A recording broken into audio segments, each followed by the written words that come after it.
సాధించాలనే తపన ఉండాలే గాని ఎన్ని అడ్డంకులు ఎదురైనా గమ్యం చేరవచ్చంటోంది ఆ యువతి. ఆలోచనలు ఆచరణలో పెడితే అవే ప్రోత్సాహం అందిస్తాయనడానికి తన విజయమే సాక్ష్యమని నిరూపిస్తోంది. కళ్ళు లేకుండా తనదైన శైలిలో చదువుకొని అందరికీ ఆదర్శంగా నిలుస్తోంది. సంగీతంలో PhD పూర్తి చేసి చదువుకున్న కళాశాలలోనే అసిస్టెంట్ ప్రొఫెసర్గా ఉద్యోగం చేస్తుంది. జీవితం ఎన్ని పరీక్షలు పెట్టినా చిరునవ్వుతో ముందుకు సాగాలని నిరూపిస్తుంది హిమాచల్ ప్రదేశ్ సందసాలికి చెందిన ముస్కాన్.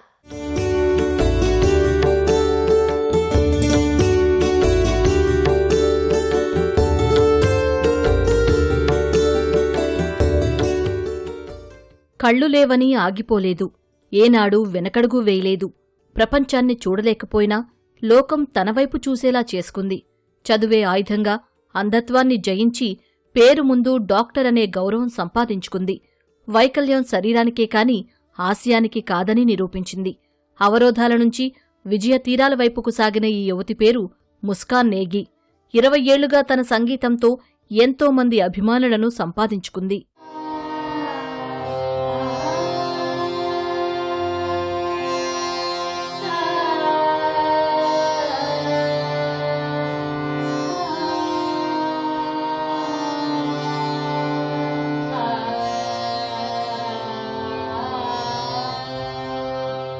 ఐదారేళ్ల వరకు ప్రపంచాన్ని చూడగలిగిన ముస్కాన్ తర్వాత చూపు కోల్పోయింది. ఇప్పుడు 29 ఏళ్లున్న తనకు చుట్టూ ఏం జరుగుతుందో చూడలేదు. అయినా ఆత్మవిశ్వాసంతో ముందుకెళుతూ ప్రతి ఒక్కరితో సెల్యూట్ అనేలా చేస్తోంది. హిమాచల్ ప్రదేశ్లో యూనివర్సిటీ నుంచి PhD కూడా పొందింది. అలా డాక్టరేట్ అందుకున్న మొదటి మహిళా అంధురాలిగా గుర్తింపు తెచ్చుకుంది.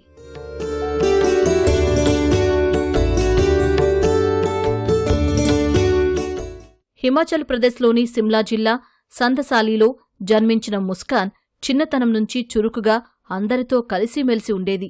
కాని కళ్ళు సరిగా కనిపించేవి కాదు. 7 ఏళ్ల వయసులో పూర్తిగా చూపు కోల్పోయింది. జీవితం ఒక్కసారిగా చీకటిమయమైన తనని కులూలోని అంధుల పాఠశాలలో చేర్పించారు తల్లిదండ్రులు.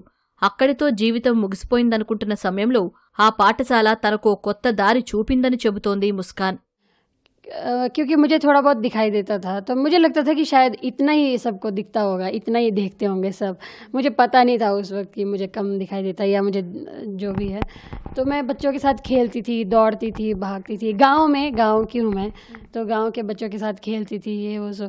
लेकिन जब मुझे पता चला कि मुझे पढ़ने के लिए कुल्लू भेजा जा रहा है, तब मुझे पता चला अच्छा मुझे कम दिखाई देता है. तब से मुझे पता चला कि अच्छा मैं थोड़ा कम देखती हूँ. फिर हालांकि मैं गांव के स्कूल भी जाती थी, क्योंकि उनकी जो बुक्स होती थी वो मुझे रटी हुई होती थी. लेकिन फिर भी मैंने इस चीज़ को कभी सोचा नहीं कि मुझे क्यों पढ़ नहीं पाती हूँ, इसलिए कि मैं मुझे कम दिखाई देता है. इस चीज़ को इतना गौर ही नहीं किया. लेकिन जब मुझे कुल्लू भेजा गया तब मुझे लगा कि अच्छा मैं ब्लाइंड हूँ, मतलब कम दिखाई देता है जो भी है. పాఠశాలలో ఓ ఉపాధ్యాయురాలి సహాయంతో సంగీతం నేర్చుకోవడం ప్రారంభించింది. ఆ రోజును తను ఎప్పటికీ మర్చిపోలేనని అంటోంది ముస్కాన్. బ్రెయిలీ లిపి ఆడియో బుక్స్తో చదువుకుని 10వ తరగతి పూర్తి చేసింది.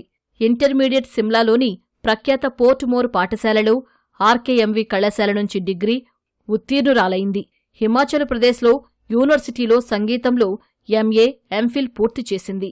National association for the blind school Kullu से.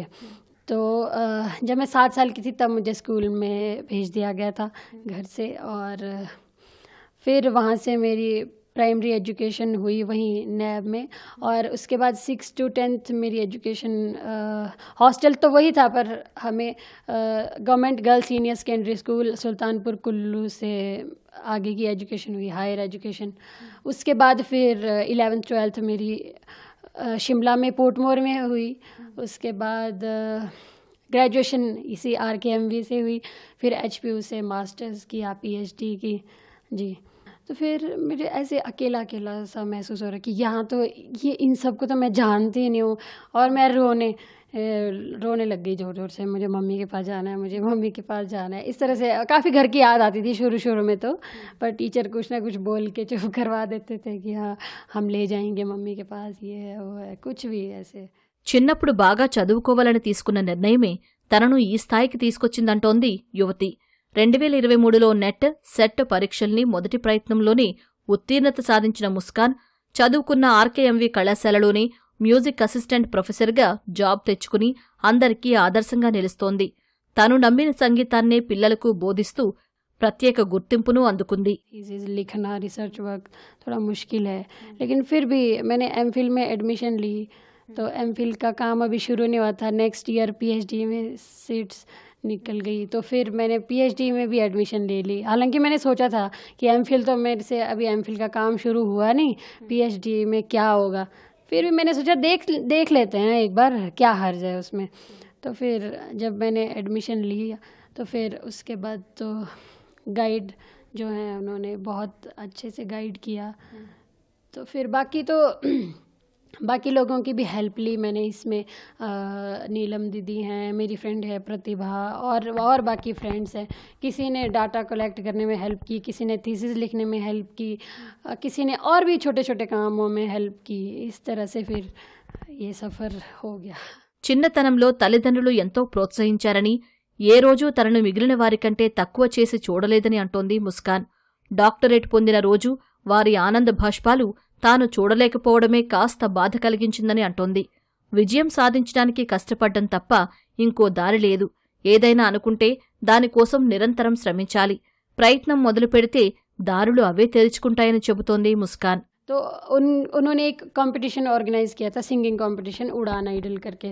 तो फिर वो जब मैंने 2018 में जीता था, तो उसके बाद समर्थनम ट्रस्ट फॉर डिसेबल जो कि बेंगलोर में है, उनकी स्पॉन्सरशिप से मैं अमेरिका गई थी. हम 10 लोगों का ग्रुप था हमारा. तो हम लोग यूएस गए थे और वहाँ के 5 स्टेट्स में हमने परफॉर्म किया. Boston, New York, new Jersey, Washington था और कैलिफोर्निया. वहाँ पे शोज़ किए हमने. मज़ा आया, अच्छा लगा. और वो मतलब फ़र्स्ट टाइम मैं उस टाइम फ़्लाइट में भी बैठी थी और फर्स्ट टाइम ही विदेश भी गई थी. दीदी घर पापा मुझे म्यूज़िक का यहाँ ये है, ये कंपटीशन है, मुझे यहाँ जाना है, मुझे चंडीगढ़ जाना है, मुझे दिल्ली जाना है. उनको ये था कि तू जो मर्जी कर ले, म्यूज़िक कर, डांस कर, कुछ भी कर, लेकिन पढ़ाई के साथ कोई कॉम्प्रोमाइज़ नहीं होना चाहिए. स्टडी कभी भी किसी भी तरह से छूटनी नहीं चाहिए. बाकी तेरे साथ हमारा पूरा सपोर्ट है. और बस यही है कि इन सब की बदौलत मैं यहाँ हूँ. जैसे पेरेंट्स है, फैमिली है, उनका बहुत सपोर्ट है. फिर मेरे टीचर्स हो गए, स्कूल टीचर्स, और यूनिवर्सिटी कॉलेजेस में जो भी मेरे टीचर्स हैं वो, और फिर मेरे गाइड, मेरे एचओडी, और अभी जो मेरे कलीग्स हैं बहुत सपोर्टिव हैं. और मेरे फ्रेंड्स बहुत अच्छे हैं मेरे. और इसके अलावा और भी कुछ ऐसे लोग हैं जो किसी न किसी तरह से मुझसे जुड़े हुए हैं. और सब मेरे आसपास बहुत अच्छे लोग हैं. मैं बहुत लक्की हूँ. చివరి వరకు విడిచిపెట్టకుండా ప్రయత్నం చేస్తేనే గమ్యం చేరువలో ఉంటుంది. కారణాలు వెతుక్కునే వారికి ప్రతిదీ అడ్డంకిగానే కనబడుతుంది. కలలను సాకారం చేసుకోవాలన్న ఆలోచన ఉంటే వైకల్యం కూడా తల వంచుతుంది అనడానికి మరో ఉదాహరణగా నిలుస్తోంది ముస్కాన్ ప్రస్థానం.